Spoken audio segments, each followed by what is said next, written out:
Hi everyone.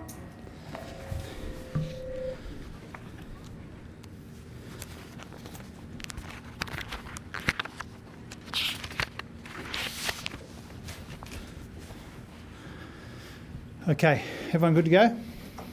Okay. Well, today the Independent Monetary Policy Board of the Reserve Bank decided to lower the cash rate once again. This is the second interest rate cut in the last 3 months. This is very welcome relief for millions of Australians. We are really pleased to see more help is on the way for working families with a mortgage, and that's what this decision today is all about. It does reflect the very substantial and sustained progress that we've made together on inflation in our economy, and it also recognises the uncertain global environment as well. When it comes to inflation, both headline inflation and underlying inflation are now both in the Reserve Bank's target band for the first time in almost 4 years. And this is the first time since records began that we've got the unemployment rate in the low fours at the same time as we've got both measures of inflation in the target band at the same time. I was really pleased to see in the statement released by the Reserve Bank the three main points that the Monetary Policy Board has made. First of all, inflation has fallen substantially since its peak, and the upside risks to inflation have diminished. Secondly, it does recognise, I think in ways that the government recognises, that global uncertainty has increased in recent times. It also points out, though, that household incomes have picked up in our economy as well, and that's a good thing too. Look, today's interest rate cut doesn't mean that the job is finished when it comes to the cost of living, but it will help millions of Australians with a mortgage. And it's worth remembering that 3 years ago this week, this government came to office. When we came to office, inflation and interest rates were both going up, and now both are going down, and that's a good thing. Now, to give you a sense of the benefits, the average benefits for Australians with a mortgage, this decision today for a $500,000 mortgage means $79 a month or $947 a year. For someone with a $750,000 mortgage, $118 a month or $1,420 a year. Now remember, this is the second interest rate cut in 3 months. So the benefit that people will get from today's interest rate decision is twice that when you combine the February decision and now the May decision as well. This decision does reflect the substantial progress we've made on inflation, but also that we haven't had to pay for that progress with substantially higher unemployment or a substantially slower economy. And that makes us unusual around the world, that we've been able to get inflation down, we've got real wages growing again and incomes, we've got the debt down, interest rates are falling, growth is recovering in our economy, unemployment is low. All of that is happening at the same time, and those are all very welcome developments. Now, what makes the soft landing in our economy especially important is because of this increased global economic uncertainty that we're seeing, not just out of DC, but out of China, indeed right around the world. A lot of global economic uncertainty. And Australia is better placed and better prepared than most to deal with that uncertainty. Today's interest rate cut reflects that, but so does the progress we've made on inflation, real wages and growth and unemployment, and in the budget as well. So this is a very welcome decision. We are very, very pleased to see that millions of Australians with a mortgage will get a little bit of extra help as a consequence of this decision. We know that the job's not finished. We know that there's more work to do, but this is a very good development and we welcome it enthusiastically. Happy to take some questions. Hi. Treasurer, just on energy rebates, welfare groups and economists have called for the rebates to come to an end at the end of the year when they're due to expire. Will you rule out doing so? Well, what we've made clear over the course of recent months, certainly since in the recent weeks since the budget, is that this energy bill relief is an important way that we are helping Australians with the cost of living.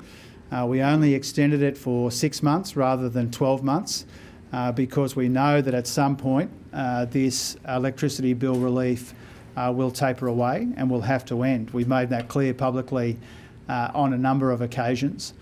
The point that I made on Friday, which I think is what you're referring to and that strange story today was referring to, is that when I was asked on Friday about cost of living help, in this case energy bill rebates, I made the point that I make before and after every single budget we've handed down, which is we evaluate the economic conditions, we evaluate the budget constraints and the pressures that people are under, and we do what we can to help. The final point I'd make about that is I thought it was very unusual in a story which was about energy bill rebates compared with ongoing help with energy efficiency or renewable energy, not to mention the hundreds of millions of dollars, extra dollars, that we're investing when it comes to renewables for social housing in particular.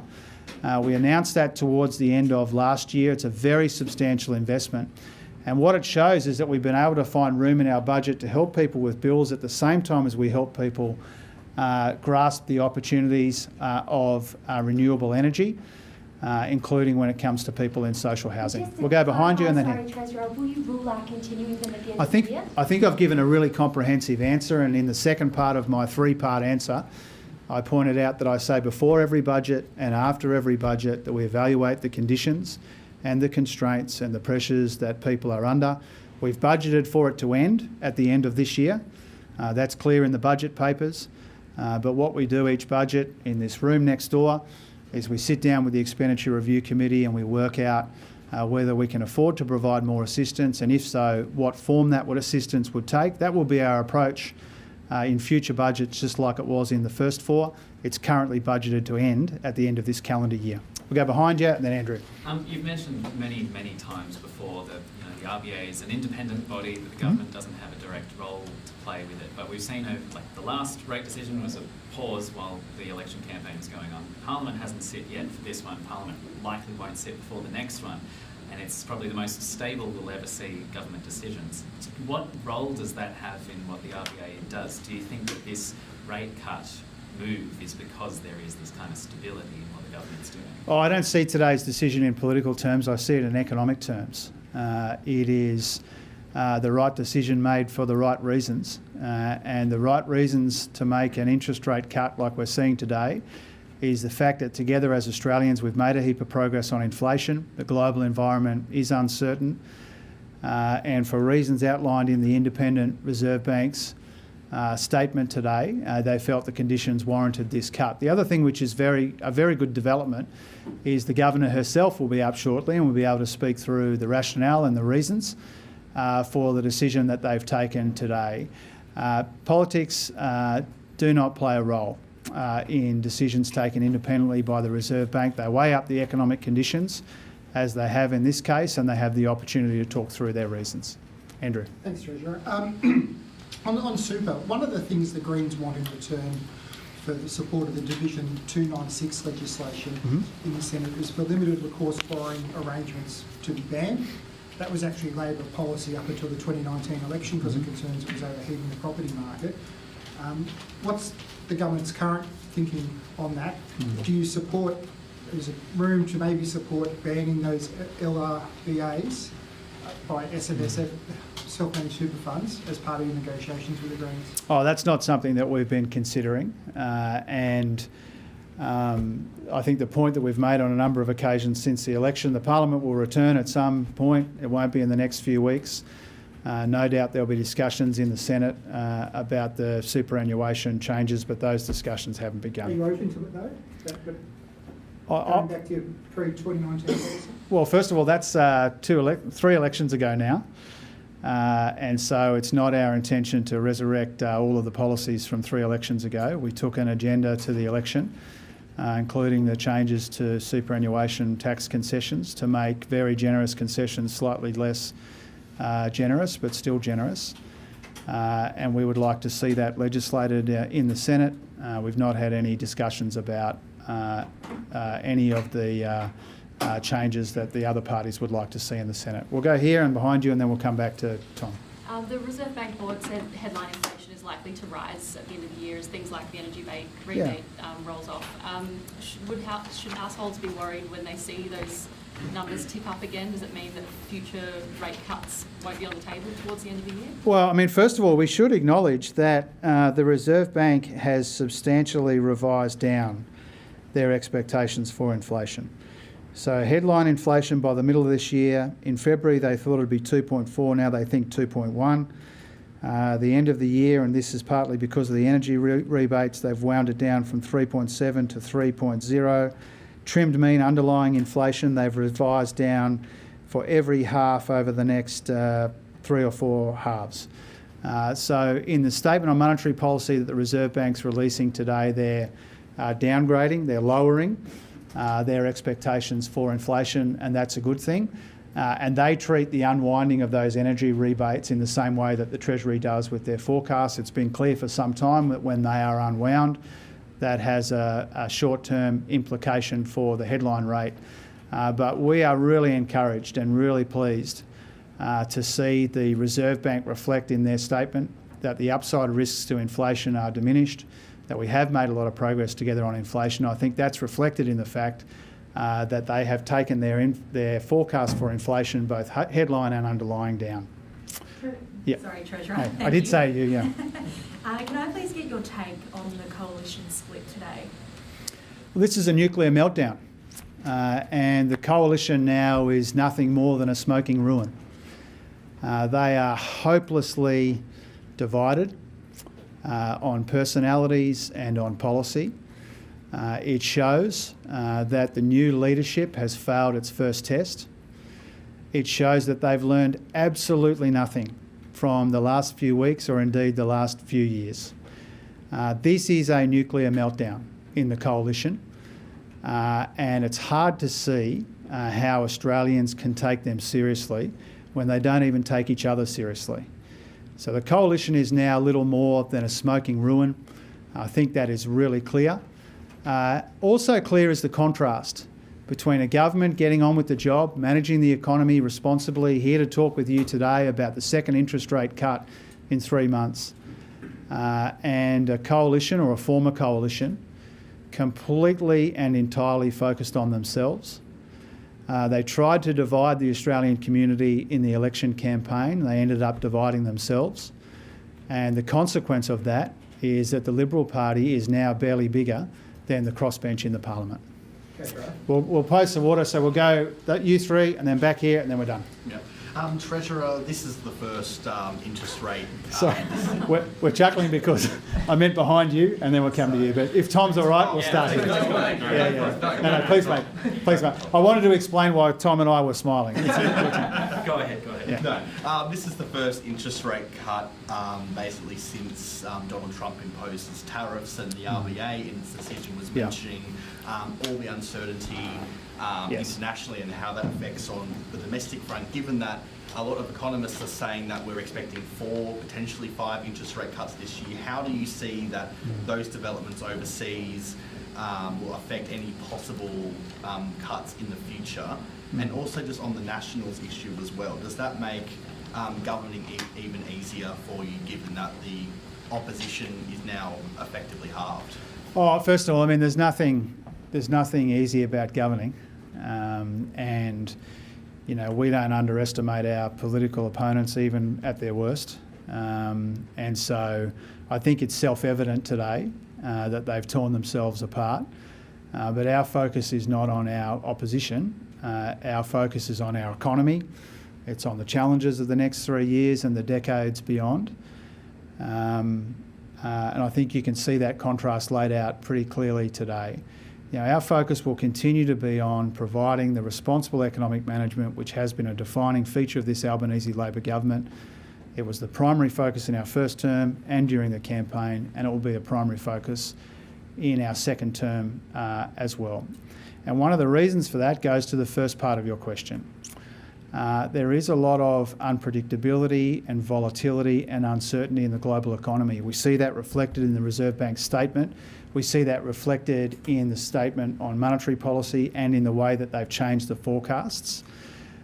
Global economic uncertainty is casting a dark shadow over the whole global economy.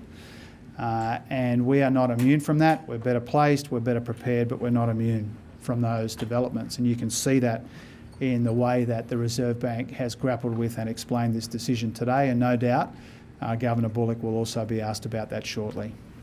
You suggested during the campaign, citing market expectations, there could be as many as 4 rate cuts this year. We've got 2 done now. Is that still your view? Do you think this could be the last cut for a while? Well, I think, as you would appreciate, I'm given lots of opportunities to make predictions on future movements on interest rates, and I don't take up that very kind offer of yours. The market has expected for some time that there would be multiple interest rate cuts this year. That is a matter for the Independent Reserve Bank, and it's a matter for the market and for the economists to make those sorts of assessments. There was an almost 100% expectation of a rate cut today, and that's what we saw. Obviously, the further out you go, the more uncertainty there is about that, partly because of the question before around the global environment. So that decision will be taken independently by the Reserve Bank. I won't predict or preempt those decisions that they take. The market expects there to be further interest rate cuts, but market expectations change over time. David. Does this second rate cut give you more confidence that you can, as a government, help to put upward pressure on wages while delivering cost of living relief in a way that doesn't impact adversely on inflation? And just on the coalition split more broadly, nationally, I guess, does it concern you that we may be seeing a deeper divide between city and country coming out of this split? I'll take that in reverse order again. The only party in the National Parliament capable of representing the cities and suburbs and regions and rural areas is the Labor Party. And that's clearer now today than it has been for some time. The splits in the former coalition are so deep and so personal that they can't be resolved. In the Labor Party, we've got representatives from right around Australia with different backgrounds. Our party room looks like Australia, and only Labor under Anthony Albanese has the capacity to bring people together and focus the country on our big economic and other challenges. The coalition has proven itself not just incapable of sticking together, but of providing that kind of representation in every corner of Australia, which the Prime Minister prides himself on providing.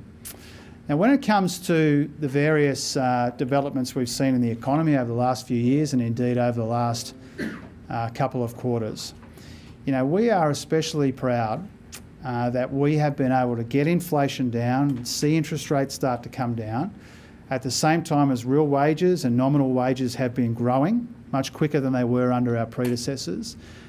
We've had really quite extraordinary employment growth, 1.1 million jobs created in the 3 years that we've been in office. We've got the debt down in the budget. All of this is happening at once. And what makes Australia unusual in the world is a lot of our peers have had to pay for that progress on inflation with much higher unemployment or with negative quarters of growth or recessions in some cases. New Zealand, the UK, I think the US is experiencing a negative quarter, or most recently predicted negative quarter. And so what that shows is that we've been able to do collectively as Australians, not just the government, the whole country, has done a good job of balancing those competing pressures. And so the soft landing that we've been aiming for and trying to engineer in our economy looks more and more likely now. And the decision today by the Independent Reserve Bank to cut interest rates gives us more encouragement that we can have low unemployment, we can have growing wages, we can have falling inflation, we can have interest rates being cut, we can have growth returning to our economy, private sector playing a bigger role in that. We're having all of those things at once. Other countries with which we compare ourselves have had to choose between one or other of those developments. Australia's seen all of that at once, and we're pleased to see some of that recognised in the statement and the decision today. Last two. As noted in the statement today about that global uncertainty, you've spoken about the influence of the United States. The PM's just had his first overseas trip. Would you like to see him go to the US, and was it disappointing that he didn't have a chance to meet Vance when he Well, the Prime Minister had a discussion with President Trump after the election result was known. He's had a number of conversations with President Trump in the last few months since President Trump was elected or re-elected at the end of last year. And so we engage wherever we can and whenever we can because this relationship is of mutual economic benefit. We've got a lot of skin in the game when it comes to these escalating trade tensions. And so a number of us in the government, including the Prime Minister, have engaged with our counterparts in the US, and we should expect that to continue. I'm not going to tell the Prime Minister how to arrange his travel schedule. He's had a number of important meetings in Indonesia and also in Rome, and that's appropriate. Now, because you've asked me about the US economy, and a number of you have shown an interest in the last day or two about the Moody's downgrade to the credit rating in the US. And that is another reminder, which goes a bit to David's question before, about how much better we are faring than other countries like the US. You know, our gross debt position is better than the US. Our budget balance is better than the US. We've got the AAA credit rating from all three of the agencies. The US have just been downgraded by Moody's. We've got lower unemployment here. We've got stronger employment growth here. And we've got lower interest rates here in Australia as well, at the same time as we've got similar levels of inflation. And so that comparison, I think, is another reminder that Australia is especially well placed and well prepared to deal with all this global uncertainty. If I can just make another Vatican question in there. Don Farrell went over, he made a prayer when he was there for Anthony Albanese and the Labor Party. It's been quite the 2 weeks. I mean, how's the Labor Party feeling at the moment? We're focused on the job at hand. And obviously we're very grateful for the opportunity the Australian people gave us. We're especially grateful for the magnitude of that victory. But we know that the Australian people didn't elect us to celebrate, they elected us to govern and to take seriously the challenges that we confront together, in my case, the challenges in the economy and in the budget. And that's what we're doing. You know, we're very pleased with the result, we're very grateful for the result, but we're not going to dwell on it because we've got work to do. Tom. Party splits can be pretty consequential in political history. Do you see this as being a long-term realignment or a blip for the coalition? Obviously, it's probably politically good news for the government. Well, I think it remains to be seen how long this lasts. It is a seismic event in our political history. I think that's really clear. And I think it shows that the most basic elementary test here has been failed and fallen at the first hurdle.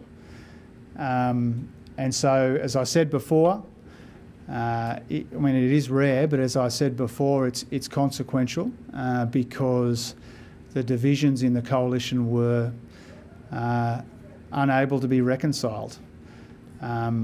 And I think it does show that the former coalition parties learned nothing from the election result. They've learned nothing from the last 3 years. They're focused inwardly on themselves while the Albanese government is focused on governing. So it's a nuclear meltdown. They are a smoking ruin. And I think developments today made that really clear. Thanks very much, everyone. Appreciate it.